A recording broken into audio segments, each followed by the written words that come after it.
खुशामदीद, आदाब, good morning, अस्सलाम वालेकुम। हफ्ते का दूसरा दिन है। आज 18 मार्च सन 2025 है। हस्बे वादा आपके सामने हाजिर खिदमत है प्रोग्राम सलाम जे के लेकर। आज की नशरियात में भी खबर, तजिया और तबसरा होगा। हालात वाक़ात पर गुफ्तगू होगी, मुल्की सियासत पर भी बात होगी। और जो कल हमने आपके साथ खबर शेयर की थी नागपुर के हवाले से, वहाँ पर क्या कुछ है उस पर भी हम थोड़ी सी बात ज़रूर करेंगे। आगे बढ़ेंगे तो आपको बताएंगे कि 2-3 दिन अगर आपके पास बैंक का काम काज है तो शायद वो मुतासिर हो सकता है, क्योंकि मुलाजमीन का एक बड़ा मामला है और इस ज़िमन में एक बड़ी बात भी सामने आई है। आगे बढ़ेंगे तो आपको बताएंगे कि किस तरीके से गज़ा की सूरत हाल बनी और इस वक्त तकरीबन 200 लोगों के मारे जाने की खबर है। वापस जब जम्मू कश्मीर की खबरों पर आएंगे तो आपको बताएंगे कि बिजली का निज़ाम बेहतर बनाने का एक तरफ से दावा वज़ीर आला उमर अब्दुल्ला की तरफ से किया गया है, लेकिन दूसरी तरफ से रियासती हुकूमत की बेबसी भी साफ नजर आ रही है, क्योंकि NHPC यानी वो महकमा जिसके पास बिजली के प्रोजेक्ट्स हैं, क्या वो वापस कभी देंगे भी या नहीं, ये एक बड़ा सवाल था और सवाल ऐवान में आया था। सवाल का जवाब किस तरीके का आया, कौन से अल्फाजों के साथ आया और वहां से आप क्या अक्कासी कर पाते हैं, यह हम आपके सामने रखेंगे प्रोग्राम सलाम जेके में। तो फटाफट से आप ज्वाइन करेंगे हमारी राब्ता site Facebook, YouTube, Twitter, Instagram पर और हमारी ऑफिशियल वेबसाइट्स पर भी, क्योंकि ये वो राब्ता है जहां पर हम आपके साथ 24/7 रहते हैं। यहाँ पर खबर, तजिया और तबसरा रहता है। 3 ज़बानों में आप खबरें देख पाते हैं यहाँ पर। और ये सिर्फ खबर आप तक पहुँचाने का ज़रिया नहीं है, बल्कि यहाँ से आप हमें फीडबैक भी देते हैं। आप सोशल मीडिया प्लेटफॉर्म्स का इस्तेमाल करके कुछ बातें हम तक पहुँचाते हैं, या हमारी फ़ोन लाइन्स पर या हमारे टेलीफोन नंबर्स पर आप आसपास के हालात वाक़ात से हमें रूबरू करवाते हैं, जिससे हमें मदद मिलती है पूरे दिन को, प्रोग्राम को तरतीब देने में। मुझे उम्मीद है कि आज भी 9:45 के फ़ौरन बाद हमारी फ़ोन लाइन्स खुलेंगी, आपकी और हमारी गुफ्तगू होगी, यानी वो 10 से 12 मिनट का वक्त जहां पर आप अपनी बात रखते हैं, इस उम्मीद के साथ कि हुकूमती इदारे आपकी आवाज़ को सुने, मसले को सुने और इसका हल भी हो। फिलहाल फटाफट से प्रोग्राम का पहला पड़ाव, हिस्ट्री ऑफ द डे। माजी में क्या कुछ हुआ है, लेकिन चंद बातें आपके सामने आसिफ रशीद लेकर आएंगे। खुशामदीद, गुड मॉर्निंग, इस्तकबाल आप सबका। बहुत बहुत शुक्रिया हमारे साथ इस प्रोग्राम का हिस्सा बनने के लिए। मैं आसिफ रशीद आपके साथ 8:39 हुआ चाहते हैं, ठीक 10 बजे तक हमारा और आपका साथ रहेगा। आज वेडनेसडे है, ग्रेगोरियन कैलेंडर या अंग्रेजी तारीख के मुताबिक आज मार्च की 18वीं तारीख, और हिस्ट्री ऑफ द डे में एक तवील फहरिस्त से चुनकर कम वक्त में ज़्यादा मालूमात हमारी तरजीह है, तो इसलिए अहम तरीन नुकात ही आपके सामने रखेंगे। हिस्ट्री ऑफ द डे में आज के दिन ही 1920 में, यानी तकरीबन 105 बरस कबल, यूनान ने ग्रेगोरियन कैलेंडर का इस्तेमाल करना शुरू किया। पहली मरतबा इस कैलेंडर के मुताबिक या इन अंग्रेज़ी तारीखों के मुताबिक काम शुरू हुआ। साल 1922 में महात्मा गांधी को सिविल नाफरमानी की तहरीक या सिविल डिसोबीडियंस मूवमेंट जिसको आप कहते हैं, इसके बाद अदालत ने बगावत के मुकदमे में 6 साल की सज़ा सुनाई और 2 बरसों के बाद उन्हें रिहाई भी मिली। 1944 में नेताजी सुभाष चंद्र बोस की क़यादत में आज़ाद हिंद फौज बर्मा की सरहद अबूर करके भारत के अंदर आज ही के दिन दाखिल हुई थी। ये वो वक्त था जब दुनिया भर के अंदर दूसरी जंग अजीम ने बहुत सारे ममालिक को बुरी तरह मुतासिर किया था और इंसानी जानों का ज़िया हो रहा था। साल 1965 दिन आज का सोवियत यूनियन या उस वक्त USSR कहलाती थी, इसके खिलाफ आज ही के दिन बाज़लेस्की लियोनोव ने पहली बार खला में चहलकदमी की। इसके अलावा 1 बरस बाद यानी 1966 में जनरल सहार्तो ने इंडोनेशिया में हुकूमत बनाई, और ये वो शख्स था जो डेमोक्रेटिक सेटअप के हक में बिल्कुल भी नहीं था, अवामी मुंतखबा हुकूमत नहीं होनी चाहिए ये पसंद करता था, और एक तरह से फौजी रूल का आगाज़ इंडोनेशिया के अंदर आज के दिन हुआ था। 1971 में पेरू में, जो कि साउथ अमेरिका की एक छोटी सी कंट्री है, एक छोटा सा हिस्सा है, ज़मीनी तोदे गिरने से तबाही मची। 200 से ज़्यादा अफराद आज के दिन मारे गए 1971 में। साल 1997 तकरीबन 28 बरस कबल तुर्की के अंदर रूसी तैयारा गिर जाने की वजह से 50 अफराद हलाक हुए, और मौजूदा वक्त में इस मुल्क को तुर्किया कहा जाता है। 1972 में नई दिल्ली के अंदर पहले आलमी किताब मेले का इफ्तिताह हुआ। उसके बाद हर 3 या 4 वर्षों में एक बड़ा मेला दिल्ली के अंदर होता है, किताब मेला या कुतुब मेला कुछ लोग इसको कहते हैं, लेकिन 1972 में आगाज़ आज के दिन ही 18 मार्च को हुआ था। 2003 में अमेरिका और हिमायती अफवाज का इराक पर हमला आज ही के दिन हुआ। ये वो वक्त था जब सद्दाम हुसैन और उनके इत्तेहादियों के खिलाफ लड़ाई का आगाज़ बहुत पहले हुआ था, लेकिन यहाँ से लड़ाई तेज़ की गई। 2014 में रूस और क्रीमिया के पार्लियामेंट ने इल्हाक के मुआहदे पर दस्तखत आज के दिन किए।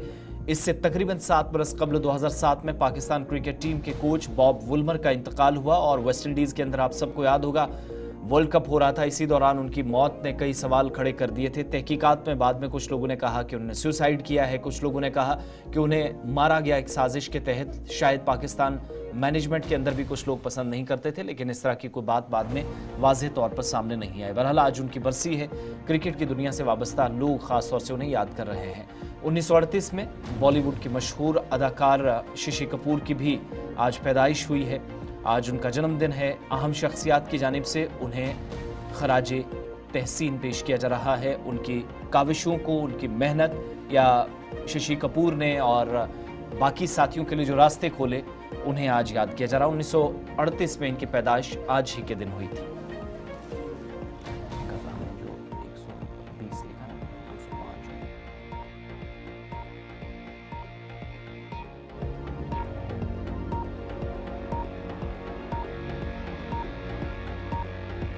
आज ट्यूसडे का दिन ज़रा करेक्शन करते चलें और बहुत बहुत शुक्रिया आप सबका हमारे साथ बने रहने के लिए। तो हिस्ट्री ऑफ द डे के बाद ज़रा आज के दिन की बात कर लेते हैं।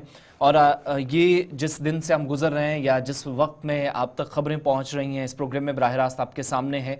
जब अगले साल ज़िंदगी रही तो 18 मार्च को और 17 मार्च की तारीख को गिना जाएगा।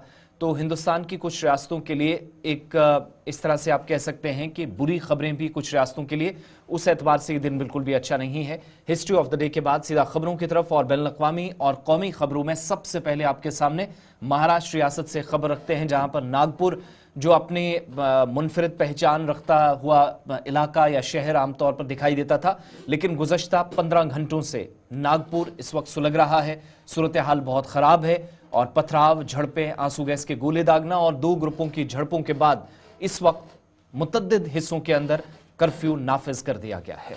बिल्कुल जनाब, खबर का आगाज़ करते हैं नागपुर से। दिल्ली में सूरत हाल क्या कुछ बन रही है, वहाँ पर भी आज मीटिंग्स का सिलसिला चलेगा, लेकिन आपको सीधे नागपुर की खबर से पहले शुरुआत करते हैं, जहाँ पर औरंगज़ेब के खबर को लेकर कब्र कुशाई का मामला है। और कुछ लोग ये कह रहे हैं कि जनाब औरंगज़ेब की जो कब्र है इसको ख़त्म कर देना चाहिए, यहाँ पर नहीं होना चाहिए, और कुछ लोग उसके हक़ में हैं। और इस बीच तनाव रात देर गए हुआ है। औरंगज़ेब के मामले को लेकर 30 लोग कल कम्युनल क्लैशेस हुए हैं, 2 ग्रुप आपस में बिटे हैं। तो उस लड़ाई के दौरान 30 से ज़्यादा लोगों के ज़ख्मी होने की खबर आई है नागपुर से। 50 से ज़्यादा लोगों की गिरफ्तारियां अभी तक पुलिस की तरफ से की गई है।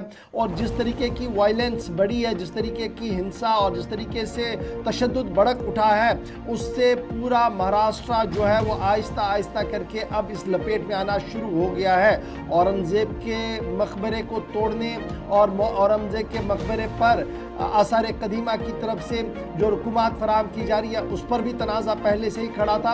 और कल रात देर गए की ये तस्वीरें आपके सामने हैं, जहां पर पुरहजूम लोगों ने बाज़ाब्ता तौर पर तोड़फोड़ की, पथराव किया, गाड़ियों में आग लगाई, जिसकी वजह से हालात इंतहाई कशीदा हुए।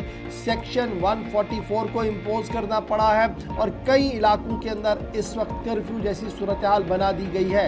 नागपुर पुलिस की तरफ से अब ये साफ कर दिया गया है कि सूरत हाल मुकम्मल तौर पर कंट्रोल के अंदर है। और जिस तरीके से कल तशद्दुद भड़क उठा है, उसमें जो लोग मुलविस होंगे उन्हें निकाला जाएगा, ढूंढा जाएगा और उन्हें कानून के तहत सज़ा दी जाएगी। फ़िलहाल सेक्शन 144 इम्पोज कर दिया गया है कुछ इलाकों के अंदर, और कुछ इलाकों के अंदर मुकम्मल तौर पर रसाई पर पाबंदी कर दी गई है। महाराष्ट्र का नागपुर का इलाका, जहां पर रात देर गए ये इतला और ये र्यूमर सामने आई कि एक मजहबी किताब को जलाया गया है, जिसके बाद आनन फानन में सूरत हाल तब्दील हुई और नागपुर पुलिस ने रात देर गए ही सेक्शन 163 के तहत भारतीय नागरिक सुरक्षा BNSS के तहत जब टेंशन बढ़ा तो कर्फ्यू को इम्पोज करना पड़ा, जो ज्यूरिसडिक्शन कोतवाली का है। और उसके साथ साथ दीगर इलाकों के अंदर तकरीबन 6 से 7 इलाकों के अंदर रात देर गई कर्फ्यू लगाना पड़ा। और आज सुबह भी कुछ इलाकों के अंदर सेक्शन 144 इम्पोज कर दिया गया है। इधर अथॉरिटीज़ का मानना है कि जितनी भी सीसीटीवी फुटेज हैं उन सीसीटीवी फुटेज को खंगाला जा रहा है और उन मुश्तबह अफराद के खिलाफ एफआईआर दर्ज की जा रही है जिन्होंने कल इस तशद्दुद को बढ़ावा दिया, जिन्होंने कल हालात को ख़राब किया, पुलिस पर पथराव किया और मॉब जब बाहर आया तो जिस तरीके से उन्होंने आतिशज़दगी और आग लगाने की वारदातें की हैं वो किसी को भी नहीं इसमें बख्शा जाएगा। महाराष्ट्र के माइनॉरिटी कमीशन के सदर चेयरमैन का भी बयान सामने आया है जिन्होंने इंतहाई अफसोस का इजहार किया है और कहा कि कुछ शरपसंद अनासिर ऐसे हैं जो फसादात को पैदा करना चाहते हैं। तस्वीरें आपके सामने हैं, औरंगजेब के मुजस्मे, औरंगजेब के मकबरे को लेकर मामला है। पिछले कई दिनों से आहिस्ता आहिस्ता करके सूरत हाल गर्म हो रही थी और रात देर गई कि ये वीडियोज़ जो मुख्तलिफ ज़राए ब्लॉग की तरफ से सामने रखे गए उसमें यह साफ दिख रहा है कि पुलिस अज़हुद इस कोशिश में थी कि हालात पर काबू किया जाए, लेकिन कुछ लोग मुश्तहिल हुए और पथराव किया, आगजनी की, जिसके बाद कुछ लोगों की गिरफ्तारियां हुई और 50 से ज़्यादा लोग अभी तक ज़ख्मी होने की नागपुर में खबर है। ताहम सिचुएशन अंडर कंट्रोल है। इस वक्त सुबह सुबह पुलिस की तरफ से कहा गया कि तमाम हालात को देखा जा रहा है और मज़ीद लोगों की गिरफ्तारियाँ आज दिन में हो सकती है। नागपुर की सूरत हाल पर AIM के सदर का भी बयान आया है, मुख्तलिफ सियासी जमातों का बयान आया है। कांग्रेस ने मौजूदा हुकूमत पर इल्ज़ाम आयद करते हुए कहा कि जिस तरीके की सूरत हाल को हवा दिया गया उसी का यह नतीजा है कि आज नागपुर भी धुआं है। कबल अज़ीं जो रिपोर्ट्स आई थी उनमें सिर्फ 2 इलाके सुर्खियों में थे जिनमें एक महाल का इलाका था, लेकिन महाराष्ट्र के नागपुर के महाल इलाके में जब गैर यकीनी सूरत हाल पैदा हुई, तशद्दुद रात देर गए देखा गया, तो इसके बाद एक और इलाके से जिस इलाके को हंसपुरी नाम से जाना जाता है यहाँ पर भी तशद्दुद भड़का और कल पूरे दिन चूँकि आप सब जानते हैं इसी प्रोग्राम में हमने आपको बताया था बजरंग दल और विश्व हिंदू परिषद समेत मुतअद्दिद जो हिंदू तंजीमें हैं वो औरंगजेब की कब्र को हटाने की मांग के बीच एहतजाज कर रहे थे और शाम देर गए प्रोटेस्ट हुआ। उसके बाद एक चादर जलाने की एक सोशल मीडिया पर तस्वीर वायरल हुई जिसपे कहा गया कि कुरानी आयात लिखी थी। जैसे ही वो बात सामने आई पुलिस ने या सिविल हुकाम ने इसकी कंफर्मेशन करते करते बहुत देर लगाई, लेकिन ये ज़रूर कहा कि प्रोटेस्ट के दौरान एक तस्वीर जो कि औरंगजेब थी जिसको नजर आतिश किया गया, जिसके बाद हंगामा और बड़ा और 65 से ज़्यादा लोग अभी तक गिरफ्तार हो चुके हैं इस सारे वायलेंस के बाद। रात देर गई की तस्वीरें आपके सामने। इस वक्त 10 मुख्तलिफ इलाके हैं जो 10 थाना क्षेत्रों में या 10 पुलिस जुरिस्डिक्शंस आती हैं, मुकम्मल तौर पर कर्फ्यू नाफिज किया गया है। कांग्रेस का स्टेटमेंट आपको सुनाएंगे। रियासती कांग्रेस ऑल इंडिया मजलिस इत्तेहादुल मुस्लिमीन की जानिब से भी वारिस पठान ने बयान दिया है। दूसरी जानिब नितिन गडकरी मरकजी वजीर जिन्होंने लोगों से अमन व अमान बनाए रखने की अपील की और रात देर गए ही वज़ीर आला देवेंद्र फडणवीस की तरफ से भी लोगों से अपील की गई कि शांति बनाए रखें, मुसलसल सूरत हाल पर नजर है, पुरअमन सूरत हाल में ही तमाम लोग बेहतर सूरत हाल के साथ काम जारी रख सकते हैं। मगर नागपुर के इस वक्त बेशतर हिस्सों के अंदर अगरचे सिचुएशन कंट्रोल में है लेकिन पुरतनाव सूरत हाल है। बैक टू बैक कुछ साउंड बाइट्स जहां पर सरकार पर सवालात भी उठाए गए, लॉ एंड ऑर्डर को लेकर सवाल उठाए गए और लोगों से अमन और भाईचारा कायम रखने की अपील भी की गई। नागपूरमध्ये काही अफवा पसरल्यामुळे धार्मिक तणाव निर्माण होण्याची स्थिती निर्माण झाली आहे। या सर्व परिस्थितीमुळे नागपूरने नेहमी शांततेचा इतिहास हे नागपूरची विशेषता राहिलेली आहे। माझी सर्व बांधवांना विनंती आहे की त्यांनी कुठल्याही प्रकारच्या अफवांवर विश्वास ठेवू नये, शांतता प्रस्थापित करावी आणि कोणीही रस्त्यावर येऊ नये। सगळ्यांनी कायदा आणि व्यवस्थेला सहकार्य करावं आणि सलोख्याचं आणि सौहार्दाचं वातावरण ठेवण्याची नागपूरची जी परंपरा आहे त्या परंपरेनुरूप अपना व्यवहार करा। नागपुर के महल इलाके में जिस प्रकार से तनाव की स्थिति निर्माण हुई ये बहुत ही निंदनीय है। जिस प्रकार से कुछ लोगों ने पत्थरबाजी की है, पुलिस पर भी पत्थर फेंके हैं, ये बिल्कुल गलत है। मैं स्वयं इन सारी घटनाओं पर नजर रखकर हूँ। मैंने पुलिस कमिश्नर को ये कहा है कि कानून व्यवस्था बनाने के लिए जो भी कड़े से कड़े कदम उठाने की आवश्यकता हो वो उठाए जाए और शांति को बनाया जाए। अगर कोई दंगा करता है, कोई पुलिस पर पत्थर फेंकता है, कोई समाज में तनाव निर्माण करता है तो ऐसे सभी लोगों के ऊपर कड़ी से कड़ी कार्रवाई की जाए। और मैं सभी को अपील करता हूं कि नागपुर एक बहुत ही शांति प्रिय इस प्रकार की नगरी है यहाँ की शांति भंग न हो, इस प्रकार से सभी लोगों ने व्यवहार और बर्ताव करना चाहिए।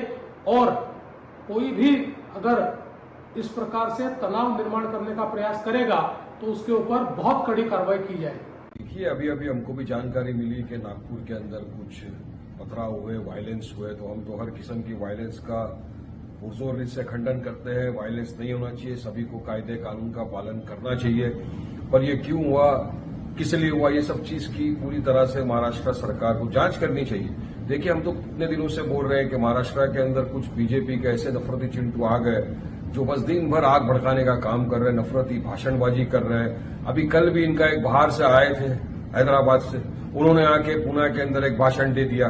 अब ये सारी चीजें जो है ये नफरत फैला रही है ना। हम तो पहले से बोल रहे हैं कि ऐसे लोगों के ऊपर लगाम लगाए सरकार, वरना देखिए आज किस स्थिति में चला गया है।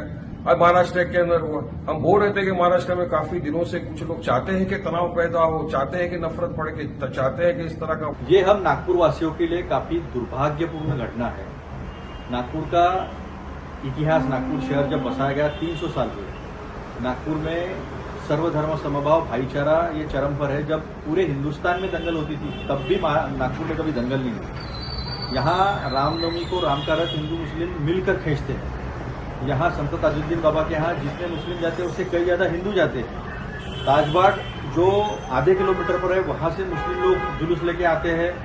छोटा ताजबाग जो सक्करदरा में है वहाँ से हिंदू लोग ताजुद्दीन बाबा का जुलूस लेके आते हैं और दोनों मिलकर उत्सव मनाते हैं। ये सालों की परंपरा है।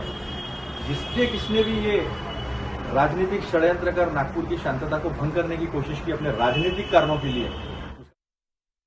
नागपुर से हमने आपको बता दी जहां पर 30 लोगों के जख्मी होने की खबर है, 60 से ज्यादा लोगों की गिरफ्तारी हुई है। फिलहाल कुछ इलाकों के अंदर कर्फ्यू इंपोज कर दिया गया है और कुछ इलाकों के अंदर नए कानून BNSS के तहत दफा 144 यानी 4 लोगों के इकट्ठे चलने पर भी पाबंदी आयद कर दी गई है। कमिश्नर पुलिस का मानना है कि हालात पूरी तरह से काबू में कर दिए गए हैं। बढ़ते हैं जी आगे। अब जरा बात बैंक की भी करते हैं। यानी अगर आपने बैंक पर जाना है तो क्या आपका काम होगा या नहीं, एक बड़ा सवाल है, क्योंकि तमाम बैंक अंजुमनों की तरफ से बड़ा ऐलान कर दिया गया है। मुल्क भर के अंदर मुलाजमीन एहतजाज पर जाएंगे और तकरीबन 2 दिन तक ये काम मुतासिर होगा। और मुलाजमीन अंजुमनों का मानना है कि मरकजी क़यादत के साथ कई बार तबादला ख्याल किया गया, कई बार अपनी बात को रखा गया, लेकिन उसके बाद बरक्स कभी भी इसका संजीदा जवाब नहीं दिया, जिसके बाद मरकजी यूनियन ने बाज़ाब्ता तौर पर नेशनल वाइड स्ट्राइक का ऐलान कर दिया है। यानी मुल्की सतह पर बैंकिंग कामकाज मुतासिर रहेगा और ये मुतासरा काम जो होगा 22 मार्च से 25 मार्च के दरमियान ये सिलसिला चलेगा। मुख्तलिफ तंजीमों की तरफ से ये साफ कर दिया गया कि recruitment process, regularisation of temporary employees और दीगर मुतालबात जो पिछले काफ़ी अरसे से बैंक के जिम्मेदार और हुकूमत के दरमियान रखी गई थी, काम न होने के बाद ही यह फैसला लिया गया कि तमाम बैंक मार्च 22 से मार्च 25 तक एहतजाज पर चले जाएंगे। United forum for bank employees की तरफ से ये कॉल दी गई है और ऑल इंडिया बैंक की तरफ से ये साफ कर दिया, बैंकर्स एम्प्लॉयज़ की तरफ से ये साफ कर दिया गया कि अब ये 2 दिन की स्ट्राइक जो होगी 22, 23 और 24 तारीख को और 25 तक भी ये चल सकती है। तो इस दौरान बैंकिंग का कामकाज बुरी तरह से मुतासर हो सकता है। All India bank officers confederation ने भी इसकी हिमायत कर दी है और ये साफ कर दिया है कि हम चाहते थे कि बिला खलल ये तमाम सर्विसेज चले, लेकिन सूरत हाल ये है कि हमें मजबूर किया जा रहा है। इस वजह से इन 5 दिनों के दौरान बैंक का कामकाज बुरी तरह से मुतासर हो सकता है। ये बड़ी खबर जहां पर मुलाजमीन मुल्की सतह पर, बैंक मुलाजमीन मुल्की सतह पर एहतजाज पर जा रहे हैं और 22 मार्च से 25 मार्च के दरमियान ये एहतजाज होगा। अब ये देखिए ये एहतजाज कब हो रहा है, जब closing of the year March 31 आपके सामने है, जब तमाम फाइनेंशियल डॉक्यूमेंट्स को क्लोज करना होता है, जब आपने बैंकिंग ट्रांजेक्शंस को क्लियर करना होता है। और इस बीच एम्प्लॉयज़ ने अपनी राह चुन ली कि जनाब हमारी बात कोई सुन नहीं रहा है, रेगुलराइजेशन का मामला है, जो ट्रांसपेरेंसी बैंक के अंदर होनी चाहिए मुलाजमतों के हवाले से, उस पर सवाल है। इसलिए हम 5 दिन के एहतजाज पर जाएंगे। 22 मार्च से 25 मार्च के दरमियान इसका ऐलान कर दिया गया है। चलिए, बड़ी बात यह है कि आइंदा दिनों में मुश्किलात आ सकती हैं बैंकिंग के हवाले से, क्योंकि तमाम बैंकों की जो तंजीमें हैं वो इस ग्रुप का हिस्सा हैं, यानी UFBU, जिनके मुताबिक तमाम कैडर्स में तकर्रियाँ, हफ्ते में 5 काम के दिनों का नफाज और दीगर अहम मुतालबात पर गौर के लिए इंडियन रिजर्व बैंक के साथ पहले बात हुई थी, लेकिन पुराने एग्रीमेंट के मुताबिक काम नहीं हो सका, जिसके बाद नाराजगी बढ़ रही है और बात यहां से आगे चली गई है।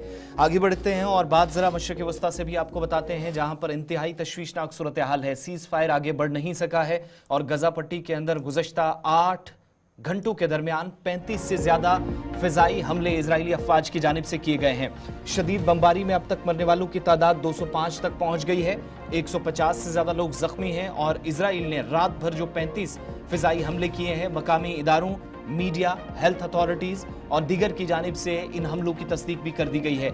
ये बमबारी जिसमें अलग अलग मकामात पर खबरें यह हैं कि बच्चे और जो आम शहरी हैं वो बुरी तरह मुतासिर हुए हैं। मुतअद्दिद मकामात पर जिन लोगों को बचाने की कोशिश करते हुए अलग अलग मकामात पर पहुंचाया जा रहा था, उन पर भी इस बमबारी के दौरान बर्बरियत का ये असर देखा गया है। और जंगबंदी मुआहदे के बावजूद गजा पट्टी में इजराइल ने फिजाई हमले तेज किए हैं, जिसमें कम से कम अभी तक की जानकारी के मुताबिक 205 फलस्तीनी मारे गए हैं, 100 से ज्यादा जख्मी हैं और फलस्तीन की सिविल इमरजेंसी सर्विस का बयान इस सिलसिले में तस्दीक कर रहा है कि गजा में सहरी के वक्त तकरीबन 2 बजे के आसपास इजरायली फौज ने 35 फिजाई हमले किए और रिपोर्ट्स के मुताबिक फौज की जानिब से वस्ती गजा के दिल बलाह में 3 घरों को निशाना बनाया गया। खान यूनस और रफा में भी हमले हुए हैं। इन हमलों में शहीद फलस्तीनियों की तादाद 205 तक पहुंच गई है, जिनमें बच्चे भी शामिल हैं, जबकि 150 से ज्यादा फलस्तीनी शहरी जख्मी हुए हैं। 19 जनवरी को हमास के साथ जंगबंदी के आगाज के बाद इजराइल की जानिब से ये सबसे बड़े और शदीद किस्म के हमले हैं। इजरायली वज़ीर आज़म के दफ्तर का ये मानना है कि हमास की जानिब से यरगबालियों की रिहाई से बार बार इनकार किया जा रहा और तमाम तजावीज़ को मुस्तरद करने के बाद इजरायली अफवाज को गजा में हमास के खिलाफ सख्त एक्शन लेने की हिदायत जारी की गई हैं। इजरायली फौज के बयान के मुताबिक गजा में हमास से ताल्लुक रखने वाले अहदाफ पर बमबारी की गई, जबकि व्हाइट हाउस का यह मानना है हमलों से मुतल्लिक अमरीका से मुशावरत की गई थी। दूसरी जानिब इजरायली हमलों पर फलस्तीन की मज़ाहमती तंजीम हमास ने रद्द-ए-अमल जाहिर करते हुए कहा कि इजराइल यकतरफा तौर पर जंगबंदी मुआहदे को खत्म कर रहा है। हमास के हुकाम के मुताबिक इजराइल ने गजा में शहरियों पर दोबारा से हमले तेज कर दिए हैं। गुज़श्ता दिनों भी इजराइल ने हमास के साथ जंगबंदी के दूसरे मरहले में या सीज फायर पर मुज़ाकरात शुरू करने का हमास का मुतालबा मुस्तरद कर दिया था, उनके एग्रीमेंट्स को ठुकराया था और मुआहदे के तहत दूसरे मरहले में इजराइल और हमास के दरमियान मुस्तकबिल में क्या कोई जंगबंदी होगी, शायद मुश्किल अभी इस सूरत हाल को देखते हुए नजर आ रहा है। लेकिन फिलहाल एक बार फिर से रफा और आसपास के हिस्सों से लोग, तकरीबन 3 इलाके हैं, खान यूनस, देर अल बलाह और रफा, जहां पर ताज़ा बमबारी हुई है। सहरी के वक्त तकरीबन 2 से 2:40 के दरमियान 35 हमले हुए हैं, यानी हर 1 मिनट में एक हमला हुआ है। इसके बाद लोग घर बार छोड़ने पर मजबूर हुए हैं, लेकिन 205 फलस्तीनी मारे जा चुके हैं। अभी तक की जिस हिसाब की सूरत हाल और जो तस्वीरें गजा पट्टी से आ रही हैं, उससे यह अंदाजा लगाया जा रहा है कि अमवात में हर गुजरते लम्हे के साथ इजाफा होगा। थोड़ी देर में नंबर्स चेंज हो सकते हैं।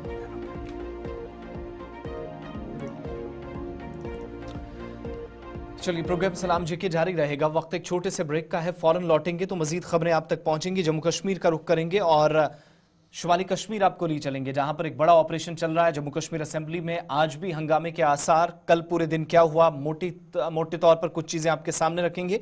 बिजली के हवाले से एक बड़ा ऐलान जम्मू कश्मीर सरकार ने किया है और कुछ बड़े मंसूबे जिन पर कोई पेशरफ्त नहीं हुई है। मुकम्मल तफसीलात ब्रेक के उस पार।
प्रोग्राम आप देख रहे हैं जी सलाम जके 9:05 का वक्त हुआ है। दूसरे पड़ाव पर हम आ गए हैं और सीधे जम्मू कश्मीर की खबरों का रुख करते हैं और बात करते हैं उस ऑपरेशन की जो कल शुरू किया गया था। और ये ऑपरेशन तब शुरू किया गया था नॉर्थ कश्मीर के जंगलात के अंदर, जब सिक्योरिटी एजेंसीज को ये इत्तला मिली थी कि 2 से 3 मुश्तबे अफराद और बंदूक बरदार इलाके के अंदर है, जिसके बाद कोऑर्डिनेट सर्च ऑपरेशन किया गया था। रात देर गए जम्मू कश्मीर पुलिस के आला अफसरों की तरफ से यह इत्तला दी गई कि पहले दिन के इख्तिताम पर एक पाकिस्तानी मिलिटेंट सैफुल्लाह को मारा गया है, जो इंतहाई अहम तरीन मतलूब आदमी था और पिछले कई दिनों से पुलिस उसकी तलाश में थी। और कल रात देर गए एनकाउंटर में उसको मार दिया गया। उसका नाम बताया गया ये सैफुल्लाह है, जिसका ताल्लुक पाकिस्तान से, और इसके कब्जे से गोला बारूद बरामद करने का दावा भी पेश किया गया। लेकिन जहां इत्तला थी कि 2 या 3 मिलिटेंट छुपे बैठे हैं, वहीं पर सिक्योरिटी एजेंसीज ने कोऑर्डिनेट सर्च ऑपरेशन का सिलसिला आज सुबह से भी जारी रखा। यानी कल जिस ऑपरेशन को शुरू किया गया था उसे क्लोज नहीं किया गया, बल्कि जंगल के वसी इलाके का ऑपरेशन लगातार जारी है। और इस ऑपरेशन का बुनियादी मकसद यह है कि मजीद उन मुश्तबे अफराद की तलाश को मुकम्मल किया जाए जो अभी भी इस इलाके के अंदर है। कल रात देर गए तक 2 बार गोलियों का तबादला एक दूसरे के दरमियान हुआ था, लेकिन आज सुबह से जो इतलात हमारे पास है वो ये है कि सिक्योरिटी एजेंसियां जो मुश्तरका ऑपरेशन इस वक्त चला रहे हैं, चाहे वो आर्मी की तरफ से हो, चाहे वो जम्मू कश्मीर पुलिस का स्पेशल ऑपरेशन ग्रुप हो, उनकी तरफ से जो ऑपरेशन चलाया गया, अभी तक गोली तो नहीं चली है, लेकिन सर्च बड़े पैमाने पर जारी है और उन मुश्तबे अफराद की तलाश जारी है जो इस मज़कूरा मिलिटेंट सैफुल्लाह के साथ थे जब सैफुल्लाह कल इस झड़प के दौरान मारा गया है। सीधे हम नॉर्थ कश्मीर चलेंगे, जहां से शमीम हमारे साथ ज्वाइन, सीधे हम चलेंगे शमीम के पास हंदवारा, जहां जो कल से हमारे पास अपडेट कर रहे थे सोशल मीडिया पर भी, टीवी पर भी। शमीम, कल हमने देखा था कि एक मिलिटेंट मारा गया, कहा गया कि पाकिस्तान का रहने वाला है, इंतहाई मतलूब कमांडर था, सैफुल्लाह इसका नाम बताया गया था।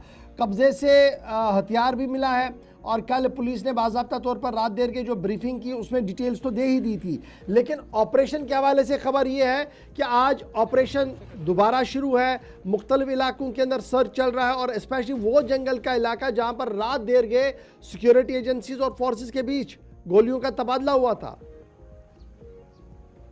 जी खबर में आपको बताता चलो, ये सरहद जिला कपवारा के राजवार कुमुरा इलाके में कल आज दूसरा दिन जो है लगातार उस जंगल में ऑपरेशन लगातार चल रही है कि पुलिस का ये दावा है कि वहां पे और भी 2 छुपे बैठे मिलिटेंटों की तलाश में है। Police, SOG, Indian army, CRPF ने पूरे इस जंगल को मुआवजे मिले और बड़े पैमाने पे तलाशी कार्रवाई शुरू की गई है। और ये आसपास के इलाके जिसमें खईपुरा, कुमुरा, वादपुरा या पहालजी की बात करेंगे, वहां पे भी बड़े पैमाने पे तलाशी अभियान चलाया जा रहा है। कल रात से ही और शहरी के टाइम के भी यहाँ पे तलाशी कार्रवाई जो है वो घर घर तलाशी ले रही, क्योंकि उनको ये भी चाहते हैं कि वो क्या आसपास के इलाकों में जो छुपे मिलिटेंट है, क्या वहाँ पे जो जंगल से अगर वो नीचे आ गया। और जम्मू कश्मीर पुलिस का ये भी कहना है कि उनको कल बड़ी एक कामयाबी मिली है कि जिसमें जो लश्कर तैयबा के टॉप कमांडर जो है इसमें मारे गए सैफुल्लाह। तो बताया जा रहा है कि पिछले 11 साल से यहाँ पे नॉर्थ कश्मीर में एक्टिव है, तो उनके लिए कि बताया जा रहा है कि एक बड़ी कामयाबी, जिस तरह कल डीआईजी नॉर्थ कश्मीर वो भी वहाँ पे मौजूद थे और एसएसपी हंदवारा 21 RR सीआरपीएफ भी वहाँ पे मौजूद थे। तो बताया जा कि जो ये कुमुरा इलाका है ये एक बड़ा जंगल इलाका है, वहाँ पे जिस तरह कल से ही शमीम, ऑपरेशन के पहले दिन बहुत सारे लोगों को इस इलाके से जो पास थे उनको इवैक्यूएट भी किया या साइड थोड़ी किया गया ताकि कोई नुकसान ना हो। इस वक्त की जो सूरत हाल है, एक तो ये बताइएगा क्या ऑपरेशन फिलहाल कंटिन्यू रहेगा, क्योंकि कहा जा रहा था कि शायद किसी वक्त बंद हो सकता है, एक तो उस पर कंफर्मेशन दीजिएगा। दूसरी, इस वक्त सूरत हाल एग्जैक्टली जो है उसमें जो दाएं बाएं बस्तियां थी या लोग थे वो अभी भी अपने घरों से दूर रखे गए हैं, अगर कोई करीबी इलाके में है? जी आसिफ, मैं आपको बताता चलो कि अगर बात करेंगे जिस तरह कल पहले ही तमाम इलाके जो है जंगल के आसपास इलाके हैं उनको वैकेट किया गया है, दूसरी जगह उनको शिफ्ट किया गया है। मगर इस वक्त जिस तरह कल दिन के 1 बजे से करीब आसपास के जितने भी इलाके हैं वहाँ पे जो है सर्च ऑपरेशन चलाया गया है बड़े पैमाने पे। जो तमाम इलाके वहाँ पे है तो उनको सेफ जोन में रखा गया। और अगर कल की बात करें, कल से अगर फायर दोनों तरफ से रुकी है, मगर जो घर घर यहाँ पे तलाशी दे रहे हैं, उनको ये भी खदशा है कि क्या उन्होंने मिलिटेंट ने अगर गाँव की तरफ रुक किया तो फिर गाँव या स्कूलों की बात करेंगे, वहाँ पे जो है तलाशी अभियान चला रहे हैं। जी आज चलिए, बहुत शुक्रिया शमीम हमारे साथ ज्वाइन करने के लिए। फिलहाल सर्च ऑपरेशन चल रहा है, आज दूसरा दिन है सर्च का।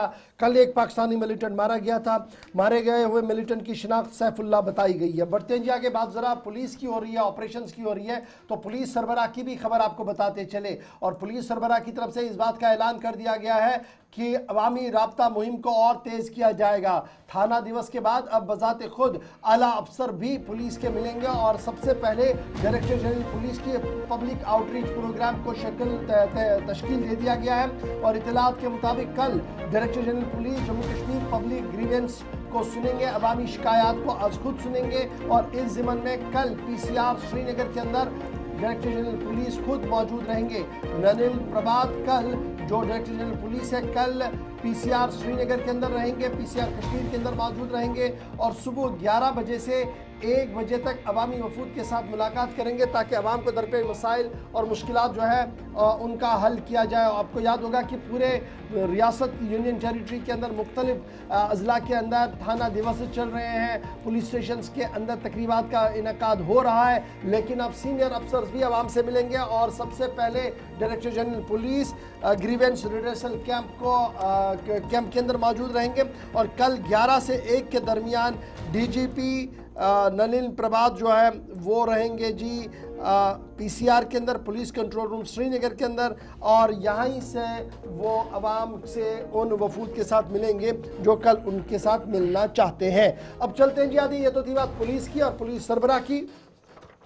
लेकिन मामला जरा रिजर्वेशन का भी है। वो रिजर्वेशन जिसको लेकर ऐवान के अंदर तो हंगामा कम ही दिखा, ऐवान के बाहर सियासत बहुत दिखी।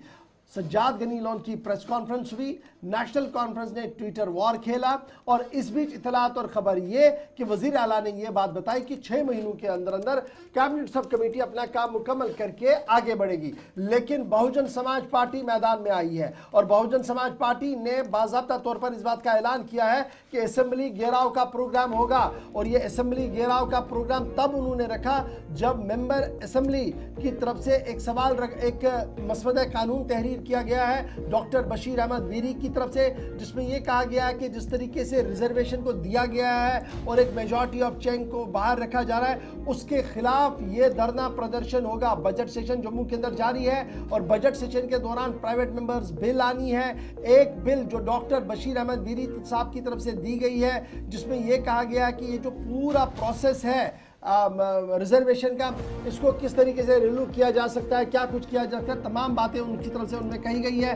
ताहम बिल जब आएगी तब देखा जाएगा। लेकिन उससे पहले ही बहुजन समाज पार्टी ने 24 मार्च को बाज़ाब्ता तौर पर असेंबली घेराव का ऐलान कर दिया है। जम्मू के अंदर 24 मार्च को बहुजन समाज पार्टी के अरकान जो है वो मुख्तलिफ इलाकों से आकर जम्मू के अंदर असेंबली घेराव के प्रोग्राम को यकीनी बनाएंगे। बहुजन समाज पार्टी के सीनियर लीडर्स की तरफ से ये साफ कर दिया गया है कि उमर अब्दुल्ला वाली हुकूमत को रिजर्वेशन फ्रेमवर्क के अंदर तमाम MLAs को लाना होगा और किसी भी तरह से कोई भी बात ऐसी ना हो जिससे मामला बिगड़ सकता है। ग्रुप जिनकी एक MLAs जिनकी तरफ से ये साफ कर दिया गया कि जनाब इस पर गुफ्तगू और मामला सही होने चाहिए, उनमें डॉक्टर बशीर वीरी भी है जिनका ये मानना है, जिन्होंने ये बिल इंट्रोड्यूस कराने की भी बात कही है, जिसमें प्रपोज उनकी तरफ से किया गया है कि जो शेड्यूल कास्ट के लिए 8% ऐसे 4% किया जाए, STs को 10 से 7 किया जाए, OBCs को 8 से 5 किया जाए और जनरल कैटेगरी का कोटा जो है वो बढ़ाया जाए ताकि आवाम को इंसाफ मिल सके। अगरचे इसको लिया जाएगा, बहस होगी नहीं होगी यह दूसरा मामला है, लेकिन बहुजन समाज पार्टी इस मसवदे कानून के खिलाफ है और रियासत के वज़ीर आला को कहा गया है कि जनाब अगर इस तरीके की कोई भी कार्रवाई की गई तो बहुजन समाज पार्टी के जो लोग हैं वो सड़कों पर आएंगे और सरापा एहतजाज वो दिखेंगे। फिलहाल असेंबली घेराव मार्च 24 तारीख का ऐलान कर दिया गया है और असेंबली के अंदर आज भी हंगामे के आसार हैं। बहुत सारे मामला जिन पर कल डिस्कशन हुआ, कुछ चीज़ें अभी छोड़ी गई या कुछ चीज़ें छूटी, लेकिन आज भी अराकीन की जानिब से थोड़ी देर में सेशन का आगाज होगा तो बैक टू बैक बयानात आने भी शुरू हो जाएंगे और ये वो सूरत हाल है जहां पर एक दिन के सवालात का भी जवाब मुकम्मल तौर पर नहीं मिलता। मजीद संगीन इल्जामात दूसरी जानिब से भी लगते हैं। नेशनल कॉन्फ्रेंस ने सवाल उठाए, जवाब आया और दूसरी तरफ से तैयारी की गई और इन सब के बीच में ऐवान के अंदर हंगामा बिलावर को लेकर भी, कुलगाम को लेकर भी, पूंछ राजौरी को लेकर भी, खास तौर से लापता नौजवानों के मामले पर कुछ सवालात के जवाब अभी नहीं आए। आज भी इस सूरत हाल पर दिन भर बहस जारी रह सकती है। आगे बढ़ते हैं, बात अब जरा करते हैं, जब हुकूमत की हो रही है तो बजट के ताल्लुक से भी बात कर लेते हैं। आप सब जानते हैं कि जम्मू कश्मीर सरकार ने अवामी मुंतखबा हुकूमत ने अपना पहला बजट पेश कर दिया है। कुछ शोबों को कम, कुछ को इतना बराबर करने की कोशिश कि जहां पर कम से कम सवालात ना उठे या अगर सवाल उठते हैं तो जवाब दिया जा सके। उमर अब्दुल्ला की सरकार ने जैसे ही बजट पेश किया तो अहम तरीन शोबों को क्या मिला इसका अंदाजा लगाया जाने लगा है। लेकिन इन सब के बीच में कुछ रिपोर्ट्स भी आए जो इस तरफ इशारा करती हैं कि सूरत हाल कुछ एक जगहों पर बेहतर अगरचे है, लेकिन पार्लिमानी पैनल की एक रिपोर्ट ने इस चीज़ की तरफ इशारा किया है कि जम्मू कश्मीर में सेहत के हवाले से जिस बजट पर हुकूमत की या मरकज़ की तवज्जो रहती है उसमें कम से कम इजाफा होना चाहिए। और पार्लिमानी कायमा कमेटी बराए सेहत और ख़ानदानी बहबूद की रिपोर्ट जब मंजर आम पर आई तो 3 चीज़ों का जिक्र किया गया। एक तो एम्स अवंतीपुरा को लेकर जवाब आया, उस पर भी चलेंगे, लेकिन बड़ी बात यह कि जिस हिसाब का इलाका है, जोग्राफियाई एतबार से जम्मू कश्मीर जिस हिसाब का है, यूनियन टेरिटरी को सेहत के शोबे में मजीद पैसा मिले, इस बात पर सरकार की तवज्जो या ध्यान दिलाया गया है मरकजी हुकूमत की जानिब से। नंबर 1। नंबर 2, एम्स अवंतीपुरा पर कहा गया कि 60.5% काम मुकम्मल हो चुका है। डेडलाइन वैसे 2027 थी, तो क्या ये मुकम्मल होगा या नहीं ये देखने वाली बात होगी, लेकिन अभी कम से कम बजट बढ़ाकर सहूलियात में इजाफा किया जाए, इस पर एक तवज्जो रही है। दूसरा, तिब्बी तालीम को वसअत देने पर तवज्जो ज्यादा रही। मरकजी हुकूमत जम्मू कश्मीर हुकूमत की मजीद अगर मदद करे तो तिब्बी तालीम या मेडिकल एजुकेशन पर ज्यादा फोकस जाएगा, जहां पर ज्यादा एम्प्लॉयमेंट अपॉर्चुनिटीज जनरेट हो सकती हैं। सरकार की इस रिपोर्ट, ये जो पार्लियामेंट कमेटी की रिपोर्ट में ये कहा गया कि कम से कम 10% बजट एक्स्ट्रा देना पड़ेगा, यानी बजट जो आ चुका है जिस पर सकीना यतूका ने जब मुतालबात ज़र रखे तो उस पर बात भी होगी, लेकिन कायमा कमेटी ये कह रही थी कि जनाब जो बजट आया उससे ज़्यादा 10% हो ताकि सूरत हाल बेहतर हो। ताहम एम्स जो अवंतीपोरा के हवाले से भी पार्लियामेंट की स्टैंडिंग कमेटी ने अपनी बात रखी है, जिसमें हम कह रहे थे कि शायद 80% काम हुआ, तो पार्लियामेंट की कमेटी मान रही है कि जनाब 60% काम अभी मुकम्मल हुआ है। काम में सूरत लाने की ज़रूरत है ताकि ये 750 बेड वाला अस्पताल जो बनने जा रहा है एम्स, ये सिर्फ अस्पताल नहीं बल्कि मेडिकल कॉलेज, नर्सिंग कॉलेज और सुपर स्पेशलिटी डिपार्टमेंट यहाँ पर बनेंगे, ताकि एक नया इनकलाब और एक नया आराम जम्मू कश्मीर के लोगों को यहाँ पर मिल सके। एम्स प्रोजेक्ट को बड़े पैमाने पर तेज़ी के साथ मुकम्मल करने पर भी कायमा कमेटी की रिपोर्ट जो है वो सामने आई और ये साफ कर दिया है कि जब ये मुकम्मल होगा इससे तकरीबन 100 MBBS सीटें 60 नर्सिंग स्टूडेंट सालाना तौर पर यहाँ पर तालीम हासिल कर सकते हैं और उसके बाद हेल्थ केयर प्रोफेशनल्स की जो कमी अभी भी जम्मू कश्मीर के अंदर है उसमें बेहतरी आ सकती है। कायमा कमेटी बराए सेहत तबी तालीम की तरफ से ये चंद बातें जम्मू कश्मीर के हवाले से बताई गई थी। अब चलते हैं जी आगे, बात ज़रा बिजली की करते हैं। बिजली की आंख मचौली जम्मू और श्रीनगर के अंदर बराबर जारी है। गर्मियों के अंदर जम्मू हाहाकार करता रहता है और सर्दियों के अंदर कश्मीर से इसी तरीके की आवाज़ें आती रहती है, लेकिन इस बीच हुकूमत का ये मानना है कि सिर्फ चंद साल का इंतज़ार कीजिए, एक हिकमत अमली, जामिया हिकमत अमली को तरतीब दिया गया है जिसके बाद ये तमाम परेशानियां ख़त्म होगी और जम्मू कश्मीर के अंदर भी बिला खलल बिजली मिल सकती है। वज़ीर आला की तरफ से ये साफ कर दिया गया है कि एक कम्प्रहेंसिव प्लान बनाया गया है, एक जामिया हिकमत अमली तरतीब दे दी गई है जिसके तहत 24 घंटे 7 दिन बिजली फराहम की जाएगी जम्मू कश्मीर के अंदर, क्योंकि अभी बहुत सारे प्रोजेक्टों पर काम जारी है और तकरीबन पीडीडी जो पावर डेवलपमेंट डिपार्टमेंट है वो 2406 मेगावाट के हवाले से नए ग्रिड सब स्टेशंस को तामीर कर रही है जो आने वाले 2 साल के दौरान मुकम्मल हो सकते हैं। ताहम एक बड़ी बात जो कोल ब्लॉक के हवाले से 2013 में बताई गई थी, उस हवाले से वजीर आला ने साफ कर दिया कि रियासती हुकूमत उस कोयले को लेकर बिजली जो पैदा करनी थी उसमें मुकम्मल तौर पर नाकाम हुई है और जिसकी वजह से जो एनटीपीसी के साथ और Delhi Jammu Kashmir state power corporation और एनटीपीसी का जो जॉइंटली एग्रीमेंट एक था जुलाई 2013 में, जिसमें कोल और दीगर चीज़ों को लेकर लेना था, तो उसमें अभी काम नहीं हुआ है। दोबारा से मरकजी हुकूमत के साथ रब्ता किया गया है। ताहम एक गेम चेंजर है पीएम सूर्य घर योजना। सीधे श्रीनगर चलेंगे, इमरान नाइको हमारे साथ है। इमरान जरा अपडेट करें, वजीर आला जो दावा पेश कर रहे हैं कि आने वाले चंद सालों में 24 घंटे 7 दिन बिजली रहेगी, नए प्रोजेक्ट्स मुकम्मल हो रहे हैं, किस हद तक और क्या कुछ खाका है वजीर आला के पास जो इतनी बड़ी बात वो कह चुके हैं? देखिए, अगर आप इस डिटेल्ड स्टेटमेंट को वजीर आला के देखेंगे तो इसमें यह बताया गया है कि एक विजन है उमर अब्दुल्ला की सरकार के पास कि जम्मू कश्मीर में जो बिजली का सबसे बड़ा बहरान है, क्राइसिस है, हम जिस तरह से देख रहे हैं, आवाज़ें उठ रही है असेंबली के अंदर, असेंबली के बाहर, एलजी इंतजामिया के दौर में और अब इलेक्टेड गवर्नमेंट के दौर में। और जिस तरह से उन्होंने स्पेसिफिक 5 पावर प्रोजेक्ट्स का जिक्र किया है, जिसमें रेकले पावर प्रोजेक्ट है, जिसमें दुल हस्ती है, पुक या दीगर ऐसे प्रोजेक्ट्स हैं जिन पे उन्होंने कहा है कि 2027 तक काम मुकम्मल हुआ है, और 3 ऐसे प्रोजेक्ट जिस पे उन्होंने कहा है कि तकरीबन 50%, 54% और 45% काम जो है मुकम्मल हुआ है। और साथ साथ उन्होंने पूरी स्टेज 2 पावर प्रोजेक्ट की बात की है, उसके साथ दीगर कई पावर प्रोजेक्ट्स की उन्होंने बता दिया है कि NHPC के जरिए से इन पे काम जारी है, और 2030 तक भी उन्होंने कहा है कि ये जो प्रोजेक्ट्स हैं मुकम्मल होंगे। सो कुल मिला के जिस तरह से उन्होंने हाइड्रो पावर इलेक्ट्रिसिटी की बात की है, सोलर एनर्जी की बात की है, और साथ साथ उन्होंने थर्मल पावर की बात की है कि उन्होंने गवर्नमेंट ऑफ इंडिया के साथ जो सरकार ने एक MOU किया था, लेकिन बाद में उसमें एनवायरमेंट क्लियरेंस उड़ीसा में, तो बाद में उस पर जो है वो नहीं हो पाया वो जो है मुआहदा। बाद में मिनिस्ट्री ऑफ कोल के साथ उन्होंने कांटेक्ट किया था, यानी जम्मू कश्मीर की गवर्नमेंट ने, कि जो कोल एनर्जी है वो जम्मू कश्मीर के लिए प्रोवाइड किया जाए, उस पर भी एक ऐतराज़ हुआ और वो भी नहीं हो पाया। लेकिन जिस तरह से उन्होंने अब पावर प्रोजेक्ट्स की बात की है, और साथ साथ उन्होंने PM सूर्या मुफ्त घर बिजली योजना की बात की है कि सोलर रूफ टॉप्स जो है वो इंस्टॉल किए जाएंगे, वो ऑलरेडी आप जानते हैं कि गवर्नमेंट ऑफ इंडिया की स्कीम है सब्सिडी पर।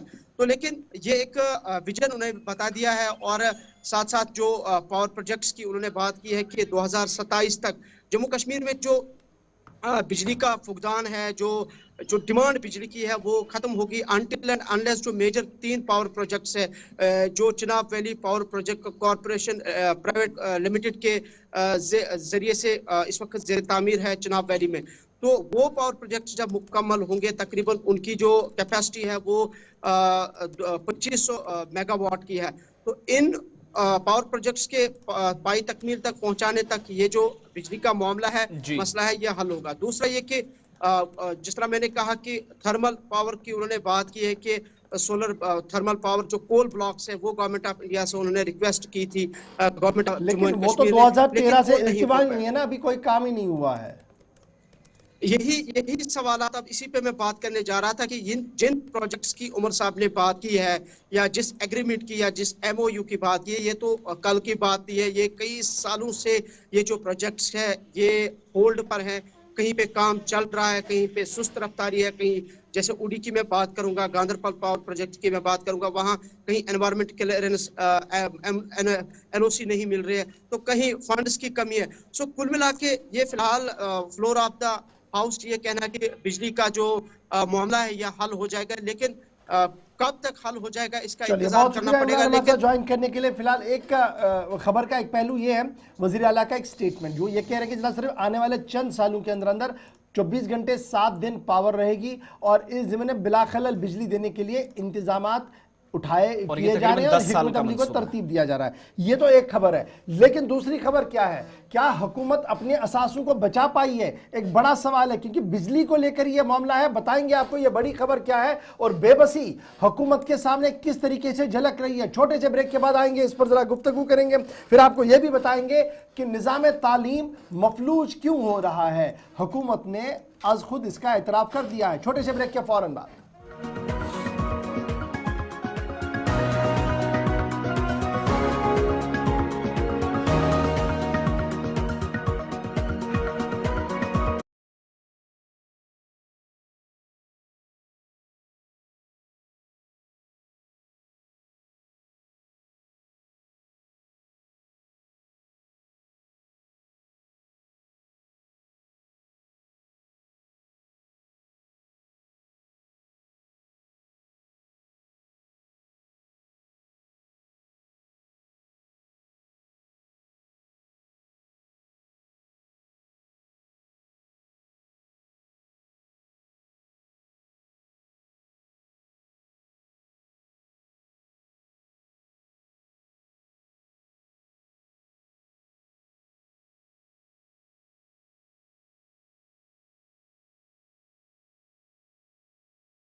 ब्रेक के बाद इस्तकबाल प्रोग्राम सलाम जी के आप देख रहे हैं। आखिरी पड़ाव है 9:40 के बाद आपकी कॉल्स भी प्रोग्राम में शामिल करनी है। लेकिन ब्रेक पे जाने से पहले जब हमने आपको बताया कि उमर हुकूमत आइंदा 10 सालों की मनसूबाबंदी के साथ चल रही है कि बिजली 2400 घंटे रहे और पूरा हफ्ता चले, हर एक जगहों पर जो मुश्किलात हैं, शिकायत हैं, उनको दूर किया जा सके, ये तो एक मनसूबा। लेकिन दूसरी तरफ एक और मनसूबा था कि जो ऑलरेडी प्रोजेक्ट्स जम्मू कश्मीर के थे, जो NHPC को दिए, माजी में जितने भी एग्रीमेंट्स हुए, उन पर दोबारा से काम हो और हुकूमत ये जो बड़े मंसूबे हैं बिजली के वो मुंतकिल जम्मू कश्मीर की हुकूमत को किए जाएं। लेकिन इस सिलसिले में हुकूमत का जो जवाब आया है वो दो चीज़ें जाहिर करता है। एक तो हुकूमत बेबस है और ये भी कि संजीदगी से अगर काम किया गया, लेकिन इसके बावजूद भी 2012 के बाद कोई ख़ास पेशरफ्त नहीं हुई, ना पिछली हुकूमत में, ना LG एडमिनिस्ट्रेशन में, ना मौजूदा वक्त में। NHPC के हवाले से हुकूमत ने जो जवाब दिया कि बिजली के ये जो बड़े प्रोजेक्ट्स हैं, मंसूबे हैं, जो NHPC के पास हैं, हुकूमत के पास ट्रांसफ़र करने के लिए तफसीलात NHPC तलब की गई, तो मुकम्मल तफसीलात NHPC की जानिब से हुकूमत को फराहम की ही नहीं गई। एक तो ये जवाब।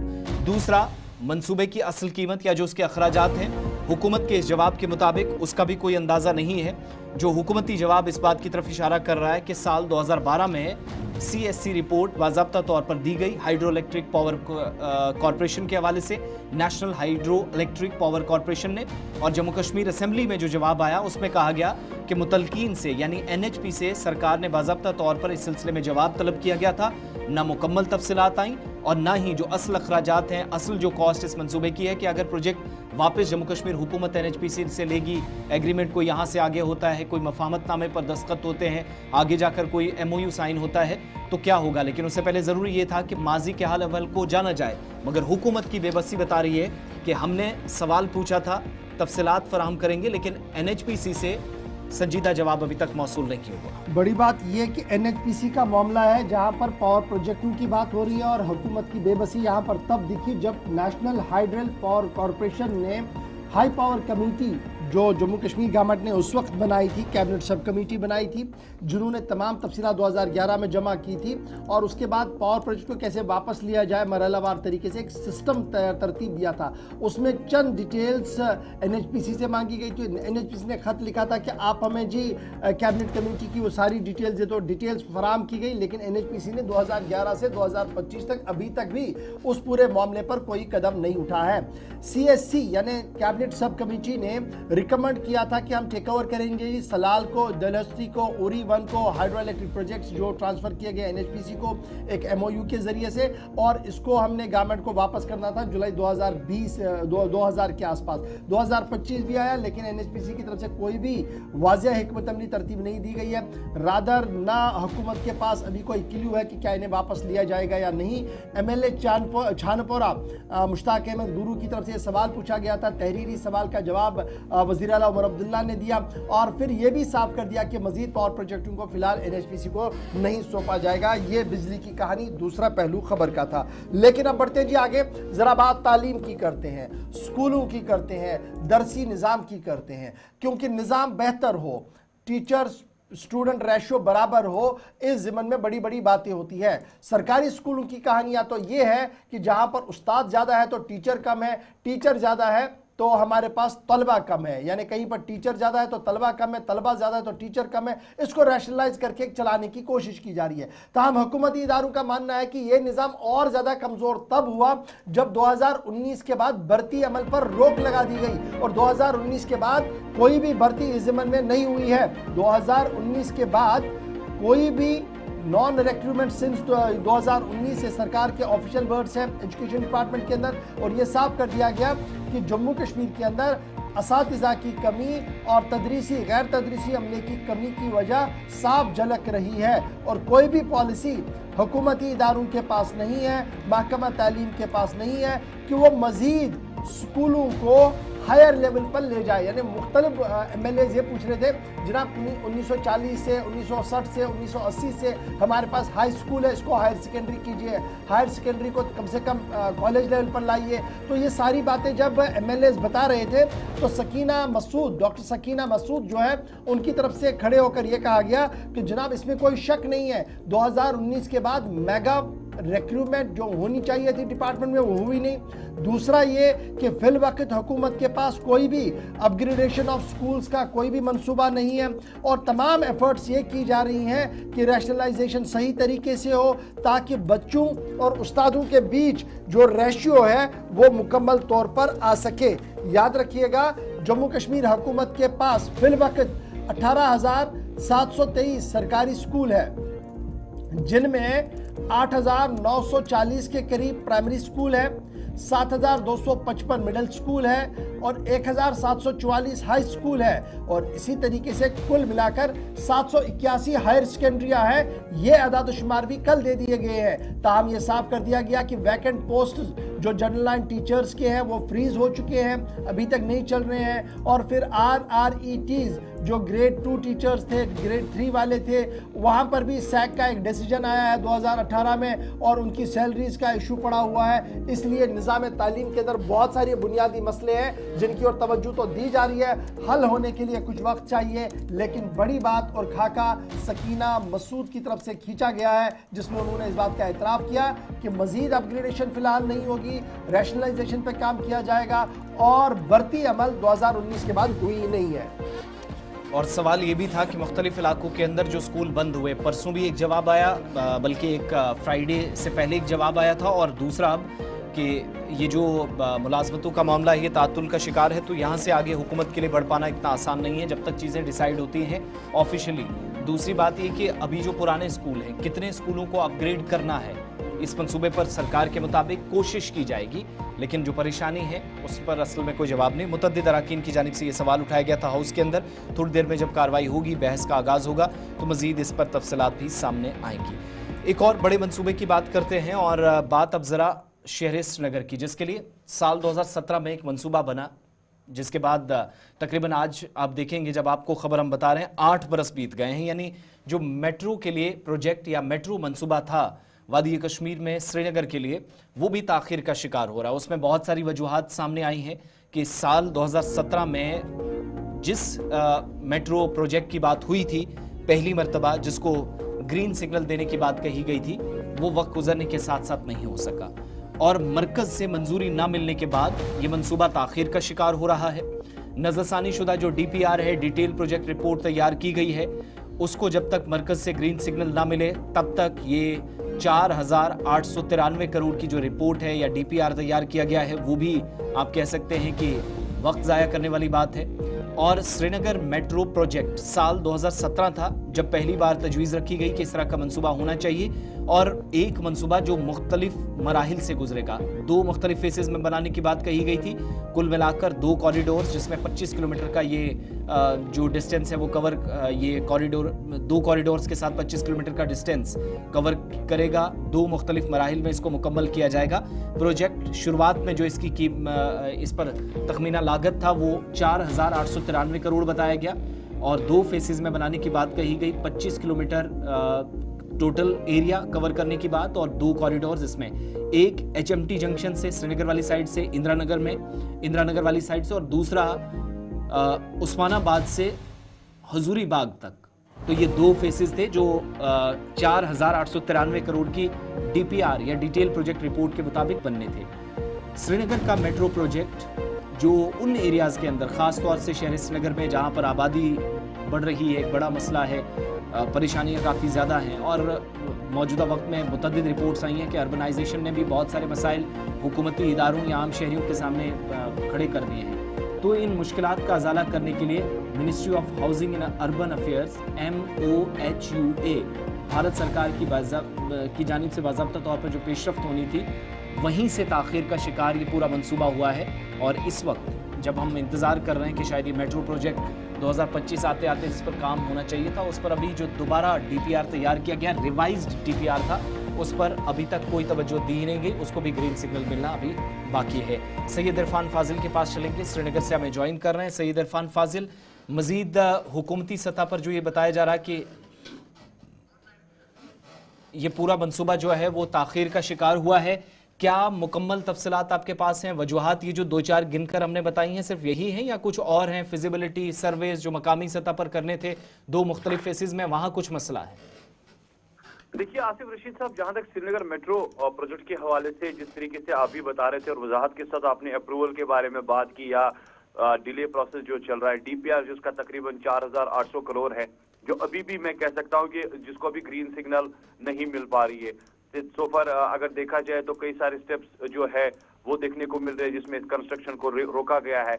आइडिया जो मेट्रो रेल प्रोजेक्ट का है श्रीनगर को लेकर, जिसमें आपने कहा कि साल 2017 से एग्जीक्यूशन थी, मगर अभी तक जो है इसकी ना कोई मैं कह सकता हूं कि अमल दखल पेश आई है या कह सकते हैं कि ना कोई इम्प्लीमेंटेशन। क्योंकि अगर देखा जाए जिस तरीके से 25 किलोमीटर टोटल डिस्टेंस के हवाले से 2 कॉरिडोर की बात की कि जिसमें एचएमटी का जंक्शन था, इंदिरा नगर का था, या खासतौर पर उस्मानाबाद से लेकर हजूरी बाग तक था, कई सारी चीजें जो है अर्बन कंजक्शंस को लेकर अगर मैं बात करूं, जिस तरीके से इस प्रोजेक्ट की अगर हम बात करें, ये एक ईज करती अर्बन कंजक्शन के साथ साथ और इम्प्रूव करती जो इंफ्रास्ट्रक्चर शहर श्रीनगर का है खास तौर पर। मगर देखा जाए जिस तरीके से approval ministry of housing and urban affairs government of India के पास है, जिसका अभी तक कोई रिस्पॉन्स नहीं मिल पा रहा है।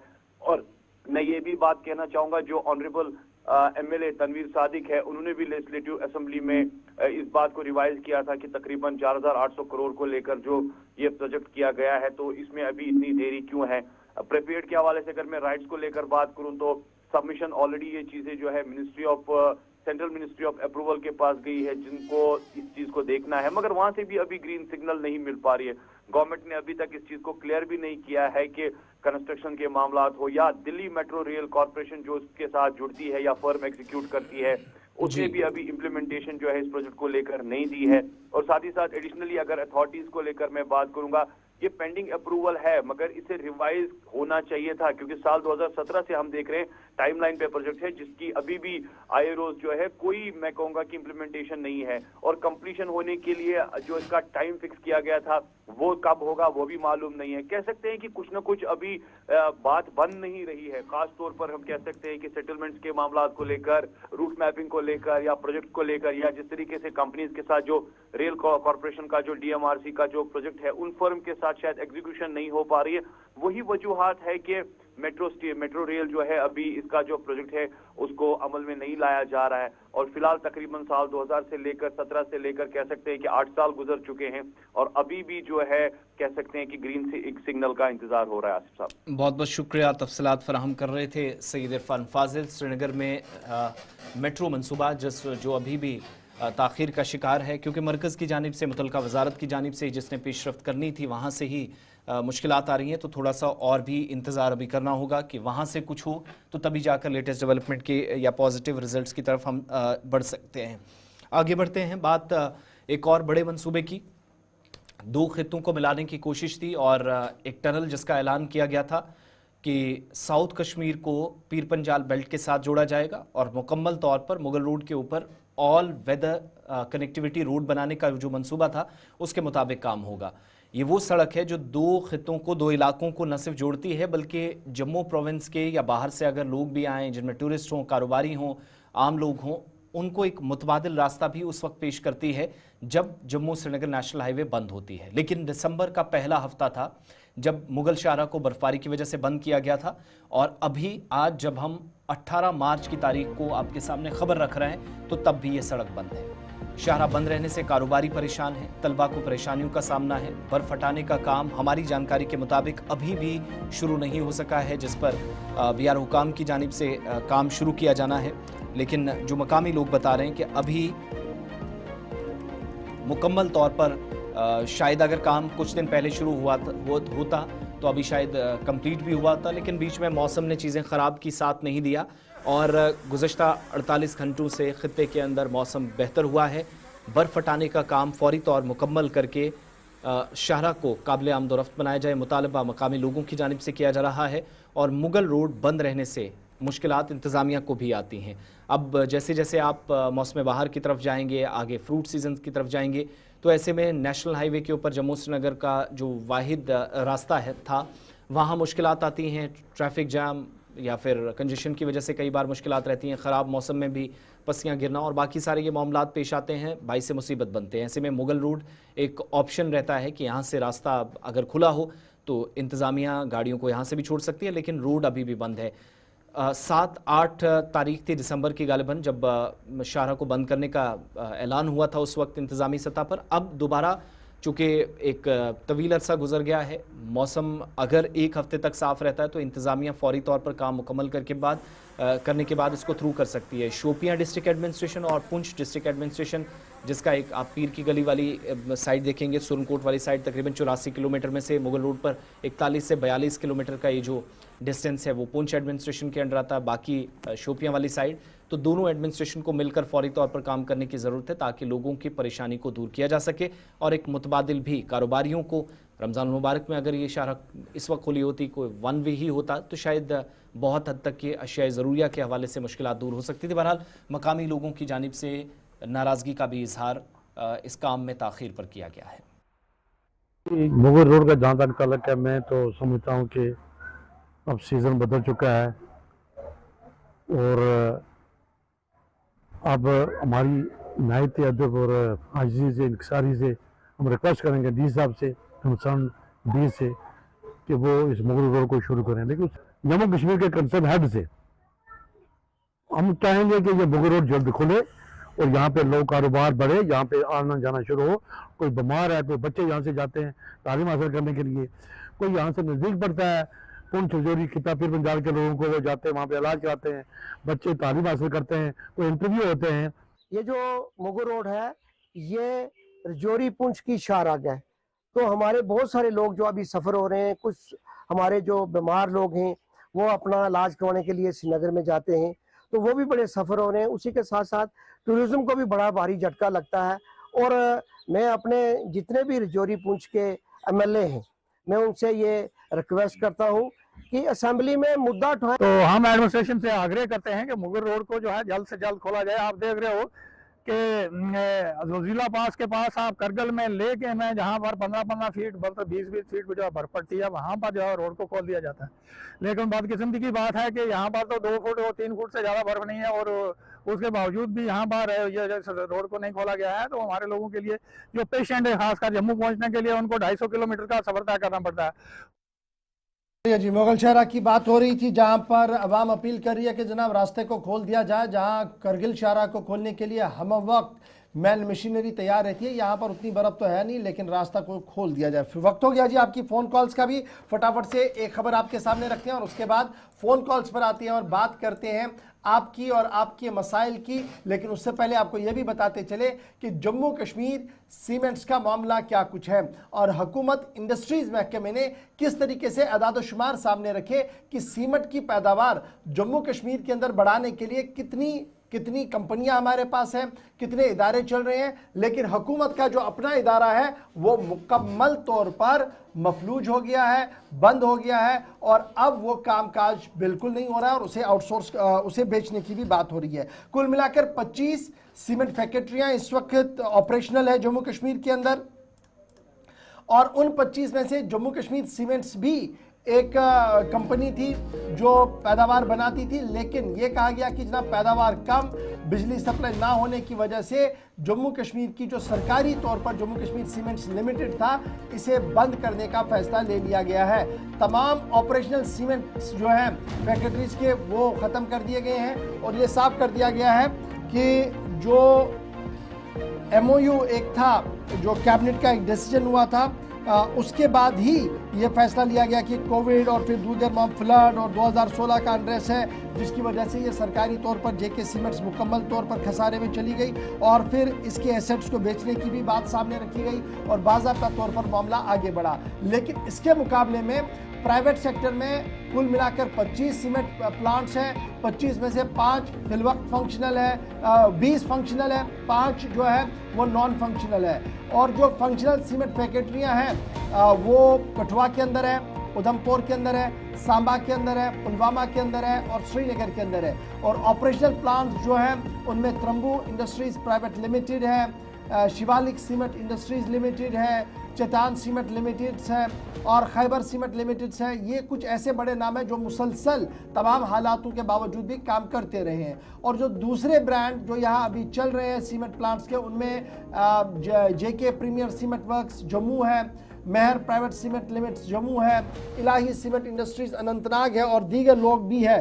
ताहम कुछ इदारों की तरफ से बंद भी कर दिया गया था, बाद में दोबारा खोल दिया गया। लेकिन इस बीच खबर ये कि जम्मू कश्मीर सीमेंट्स लिमिटेड एक इदारा था, जब सरकारी तौर पर काम हुआ नहीं, यानी सही तरीके से काम चला नहीं, तो सूरत हाल ये हुई कि जनाब अब उसको बंद कर दिया गया, एसेट्स को बेचने की भी तैयारी हो गई है और लेफ्टिनेंट गवर्नर ने बाज़ाब्ता तौर पर इसकी ई ऑक्शनिंग का मंजूरी भी दे दी है। लेकिन बड़ा सवाल ये कि अगर प्राइवेट प्लेयर्स मैदान में है, वो मुसलसल काम करते रहे, उनकी प्रोडक्टिविटी भी बढ़ी और आज भी हज़ारों लोगों के रोज़गार के लिए वो काम कर रही है। ताहम क्लाइमेट चेंज और माहौलियाती तब्दीली के हवाले से और माहौलियात पर इसका असर जो है, उस हवाले से हुकूमती इदारों के पास कोई भी जामिया और ठोस बात ऐवान के अंदर नहीं रखी गई है। तो फिलहाल ये तो थी बात जनाब ऐवान की। ऐवान के अंदर और बाहर जो सवालात पूछे गए, जो अहम खबरें थी, वो हमने आपके सामने रख दी है। और अब इतला ये भी है कि जम्मू कश्मीर असम्बली का इजलास जो है वो 9 अप्रैल तक रहेगा, क्योंकि बिजनेस एडवाइजरी कमेटी की रिपोर्ट भी टेबल की गई है और कल मुबारक गुल ने इस रिपोर्ट को टेबल कर दिया। एक दिन की छुट्टी होगी, 2 सिटिंग्स भी होंगी और इस तरीके से 9 अप्रैल आखिरी दिन होगा जब रियासती असम्बली का इजलास जम्मू कश्मीर का होगा और उसके बाद साइन डाई होगी और फिर अगला इजलास श्रीनगर के अंदर होगा, जो गरमाई इजलास होगा। फिलहाल जी इजलास शुरू हुआ है, तो कॉलेज की तरफ जाने से पहले सुनील शर्मा को जरा सुन लेते हैं।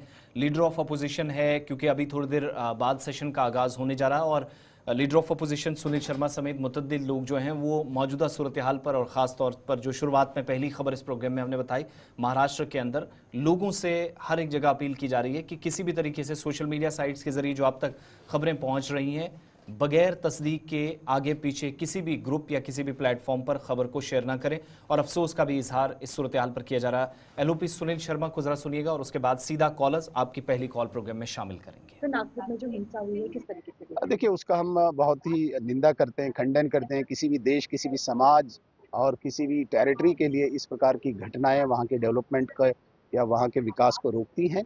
भारत जिस स्पीड से आगे जा रहा है, यहाँ पे शांति का माहौल है, कुछ लोग अभी भी हिंसा करके, इस प्रकार की हुड़दंग करके अशांत करने की कोशिश करते हैं। लेकिन औरंगजेब के नाम पे जो लोग उसको आदर्श मान के इस प्रकार का हुड़दंग मचाना चाहते हैं, मुझे लगता है कि औरंगजेब कभी भी भारत में ग्लोरीफाई हो नहीं सकता है, वो कभी आदर्श बन नहीं सकता। वो एक आक्रांता था और मुगल आक्रांताओं में वो भी एक बादशाह रहा है, जिस बादशाह ने अपने बाप को कैदी बनाया, बंदी बनाया, जिस बादशाह ने अपने भाई का सर काटा था। और वो मानवीय अगर पैमाने से भी देखा जाए तो वो एक व्यक्ति भी अच्छा व्यक्ति नहीं था, इसलिए वो कभी आदर्श नहीं हो सकता। उसके नाम पे जो कल हिंसा हुई है नागपुर में, उसकी हम निंदा करते हैं और उम्मीद करते हैं कि ऐसे लोगों को बेनकाब किया जाए और उनको कम से कम उनको दंड मिलना चाहिए जो लोग इस प्रकार की घटनाओं को अंजाम देते हैं। तो नागपुर में जो हिंसा हुई है किस तरीके से? सुनील शर्मा बात कर रहे थे, जो कि कायद हिज़्ब इख्तिलाफ हैं। और सीधा कॉलर्स की तरफ चलेंगे, आप लोगों की बात भी सुनना है। फर्स्ट कॉलर लाइन पे हमारे साथ इस वक्त ज्वाइन किए हैं। कौन साहब, कहाँ से, नाम बताइएगा। हेलो हेलो, आप तक आवाज पहुंच रही है? चलिए लाइन ड्रॉप कीजिएगा। नेक्स्ट कॉलर अगर है तो लाइन। हेलो जी, नाम बताइएगा, कहां से? आवाज जरा ठीक कर दीजिएगा। एक और कॉलर हमारे साथ जुड़ना चाह रहे हैं, अपना नाम बताएं, कहां से? हेलो हेलो, आदाब। आदाब जी। आदाब, जम्मू से बोल रही हूँ। जी जी मैम, बताएं। सर, मैं माइग्रेंट हूँ, मगर मेरा प्लॉट जहाँ पर हम रहते थे वहाँ मकान था पहले जी। जब माइग्रेशन हो गई, एक मकान को जलाया, एक गिरा दिया, तो वहाँ पर पोल लगाया है, बिजली वाला पोल। ये जो आजकल केबल डालते हैं उनका पोल है वो निकालते नहीं है। हम मकान बनाएंगे आगे के लिए तो कहाँ बनाएंगे, क्या करेंगे? अच्छा, मुझे ये बताइएगा, ये स्पेसिफिक एरिया कौन सा है, कहाँ पर है? ये लेवडोरा, काजीगुंड लेवडोरा है। लेवडोरा काजीगुंड के अंदर आपकी प्रॉपर्टी है और आपका ये मानना है कि जनाब जो नई अलाइनमेंट बिजली की हो रही है उसमें जो बिजली का पोल है वो आपके बिल्कुल अंदर लगा दिया है, जमीन के अंदर लगाया है, जिसकी वजह से अब आप मकान नहीं बना पाएंगे वहां पर। हाँ जी, यही तो बात आपने है। आपने शिकायत नहीं, जब ये हम- पोल लग रहा था तो क्या आपने शिकायत नहीं की जनाब ये सही नहीं है, इसको जरा दुरुस्त हमने करें? शिकायत, मगर वो बोलते हैं पहले भी था, हम जब गए हैं फिर लगाया है पोल, वो ऊपर वाला पोल जो ऊपर से तार जाती थी, अब नीचे से जाती है वो पोल भी उधर ही है, दूसरा भी लगा रहे हैं केबल वाला। चलिए बहुत शुक्रिया मैडम, ज़रूर पीडीडी के जिम्मेदारों तक इस बात को पहुंचाया जाएगा ताकि इस तरीके की शिकायतें ना हो। एक और Next कॉलर call, हमारे hello. साथ है जी। हेलो जी अस्सलाम वालेकुम। वालेकुम अस्सलाम। हजरत बशर मोहम्मद शफी जिनमर पर तो गसा गा बेगा मुलाकात। जी शफी साहब, आज कर हम सियासत कत कह, आज कर वो समाजी कत ना। अहन हज। रात वो सोशल मीडिया पे प्रिंट मीडिया पे आमुत 3,518 करोड़ बिजली फीस वाजिबुल अदा है। अहन हज। मे वन यमो यह रोटमुत या यम अफसर यम कत वनुक तान यह गसा गसब यस कौमस, यह सोन सरमाय, ये आम कत सह सरकार, सरकार क्या सरकार बिल्कुल यमो अगर यम पोस खे यम क्या नगार वायान बाजो वायान नबर कन यम पोस दीत यह गरीब यह हक यम कौम बिल्कुल यह बजट यम सात तथ अंदर प्रोविजन आसान कि तुम अगर वाजिबुल अदा कह सरकार गज भरुन, लेकिन वारिया डिपार्टमेंट तुज कत पोज कि वारियान महकमन बकाया जात, अगर गरीबस आया तमिस बिजली चट इन महकमन खिलाफ कुछ कर कार्रवाई बोड़ सवाल। और मे उम्मीद कि आई तुम कत थव वनकस ब्रो कुन अमुक ने जरूर कह न कह नतीजा। बहुत बहुत शुक्रिया जी कॉल करने के लिए। एक और कॉल जी वालेकुम सलाम जी जी वालेकुम अस्सलाम। हाँ यह वन जिनवा पे वन यह बिजली मुतलिक बिजली फीसस मुतलिक। हाँ एक्चुअली पॉइंटस हेवान बिजली फीस ठीक फीस दिन जरूरी, मगर अत तान हुकूमत रूदमत आज फर्स रूदमत कर तमन गुजारिश कि तुम महकमन यह फीस बकाया फिलहाल करते तुम अख दुआ करो तुम शुरू, यह कर चीफ मिनिस्टर पे वजीर बिजली करते शुरू, यह मुलाजिम कर पन दफ्तर दिन कम से कम अख दुआ ताकि खजान आज दुआ कहें। चलो सटा शुक्रिया है सब कॉल करने बाबत। बड़ी इंपॉर्टेंट बात है जी कि ये जो बिजली बिलों की अदायगी का मामला है, सरकार के पास बहुत पैसा है ना, सरकार को ही देना है, एक डिपार्टमेंट ने पीडीडी डिपार्टमेंट को देना है। यानी कि जनाब एक लाइन अप हो जाए सारे डिपार्टमेंट, एक एक दिन हर डिपार्टमेंट को जाया जाए, बताइए जी पैसा दें क्यों नहीं देंगे जी, हमारा पैसा टैक्स पेयर्स का पैसा है और ये वापस खजाने में आएगा तो उससे सिस्टम ऑन रोल हो सकता है। बड़ी खूबसूरत बात है जो इस वक्त कश्मीर के लोगों की तरफ से सामने आ रही है। एक और कॉलर हमारे साथ है जी। हेलो जी, नाम बताइएगा कहाँ से? अश्विनी कोहली बोल रहा हूँ सर, जम्मू से बोल रहा हूँ मैं सर। जी कोहली साहब। जनाब क्या कहते हैं, नेशनल हाईवे रोड बन रहा है, दुकानें टूट रही हैं नई बस्ती में जी, जेब खाली है। बीजेपी वाले अपनी लोगों को डरा रहे हैं, मेंटली डिस्टर्ब कर रहे हैं। बाकी है इन्हें दुकानों देनी थी, गवर्नर साहब ने तो दे देनी थी, 1 साल पहले दे देनी थी।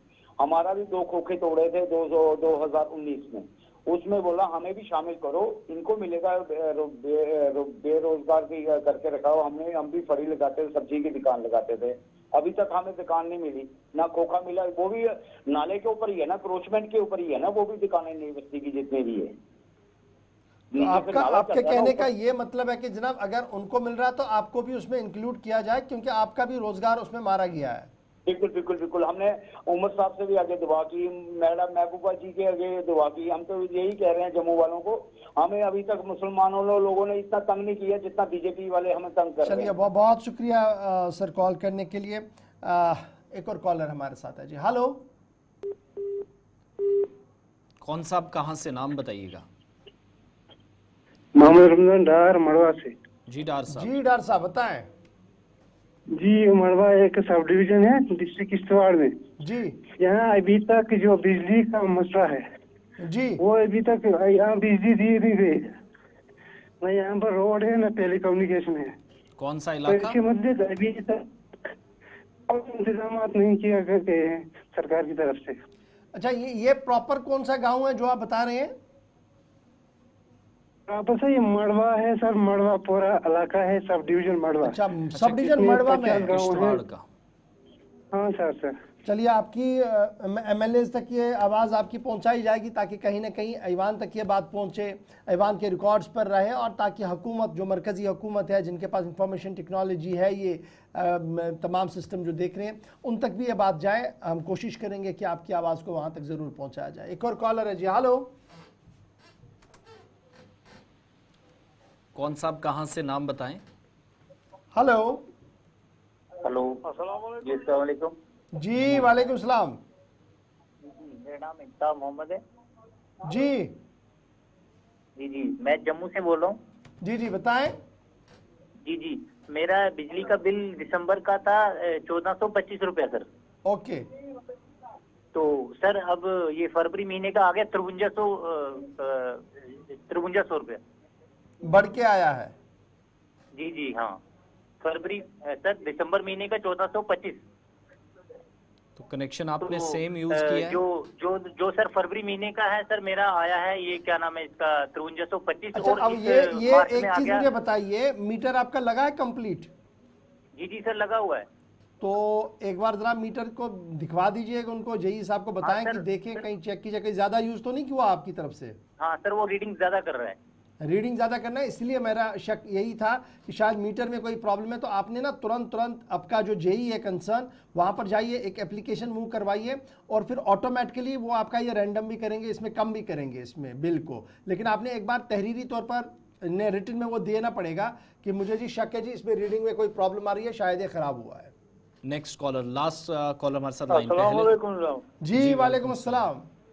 अब्दुल गनी बोल रहा हूँ, अर्ज कर रहा हूँ जनाब कमल से। जी मजीद साहब बताएं। सर फिर से यही रिक्वेस्ट कर रहा हूँ, यहाँ हमारे यहाँ वो कंपनी काम कर रही थी CPPL जी, जमीनें वगैरह जो रेंट पे ली थी, अधूरी छोड़ के वो मतलब कंप्लीट नहीं किए, अपनी हालत में उनको मतलब डेवलप। लेकिन शायद वो कंपनी आज काम कर रही है वहाँ पे। अभी वो मतलब असुरसोक वाले लोग जो हैं उनका हो रहा है, तो फिर उनका काम कर रहे हैं, तो हम जैसे गरीबों की तरफ देख ही नहीं रहा है कोई शख्स। इसलिए आपके उस मैं DC साहब से अर्ज करना चाहता हूँ कि इनको हिदायत दी जाए कि सबों की जमीनों को वो डेवलप करके हैंड ओवर की जाए। चलिए, बहुत शुक्रिया जी। बड़ा इम्पॉर्टेंट ये है कि जहाँ जहाँ से हाईवेज बने, और कल मैंने देख रहा था कि लोकसभा के अंदर ये भी कहा गया कि 5 से 6 सालों के दौरान जो हाईवेज में ज़मीन ली गई हो, अगर उस पर काम ना किया जाए तो वो वापस भी जाएगी। कल वज़ीर मोहतरम साहब भी कह रहे हैं, लेकिन फिर भी आपने बात रखी है, ज़रूर डिप्टी कमिश्नर के दफ्तर तक इस बात को, आवाज़ को पहुँचाया जाएगा ताकि मसले का हल कहीं ना कहीं निकाला जाए। 10 बज रहे हैं जी। आसिफ रशीद और मुझे आप देंगे इजाज़त, इस उम्मीद के साथ कि कल होगी आपसे मुलाकात। लेकिन चलते चलते ज़रा आपको बताते हैं कि रात जम्मू और श्रीनगर के अंदर मौसम किस तरीके से रह चुका है। श्रीनगर सबसे पहले, जहां पर कम से कम दर्जा हरारत 2.5 डिग्री, बडगाम 1.6, पुलवामा 0.2, कुपवारा के अंदर 1.7 डिग्री और बारामूला के अंदर 2.3 डिग्री रात का कम से कम दर्जा हरारत रिकॉर्ड किया गया है। जम्मू के अंदर 12.2, सांबा के अंदर 8.2, उधमपुर 8.0 डिग्री सेल्सियस रिकॉर्ड किया गया, किश्तवाड़ 6.6। आज बारिशों का इम्कान, और पुंछ में भी आज बारिश हो सकती है। 6.9 डिग्री सेल्सियस रात का कम से कम दर्जा हरारत रिकॉर्ड किया गया है। इस दर्जा हरारत के बाद हमारा दर्जा हरारत ये है कि जनाब फिलहाल यहाँ से लेना है रुखसत, क्योंकि प्रोग्राम को यहाँ पर करते हैं अख्तिताम। कल आपके सामने होंगे फिर हाज़िर खिदमत। प्रोग्राम सलाम JK रहेगा। आप अपनी हमें दुआओं में याद रखिएगा, बने रहेगा हमारे साथ। गुलिस्तान न्यूज़ पर खबरों का सिलसिला जारी रहेगा। अल्लाह हम या नासिर।